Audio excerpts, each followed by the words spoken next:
Okay. Magandang yung hapon mga guys, kawaray, mga ka-vlog farmers. Ginagawa po namin ngayon ay nagkukuha na naman kami ulit ng kawayan para pandagdag sa sili nung kinuha naming nakaraan. Kaya ito na naman kami ngayon, nagbabalik from Lalayagan, oras Eastern Samar.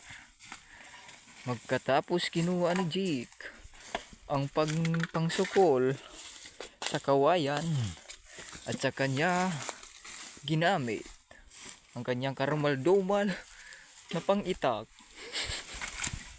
Ayan, iniusog niya ang kanyang kawayan na kinuha upang gamitin sa kanyang gustong mangyari. Kaya ayun, tinaga-taga niya ang kawayan.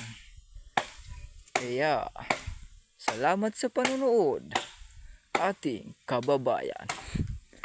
Kaya ka-vlog farmers, thank you for watching.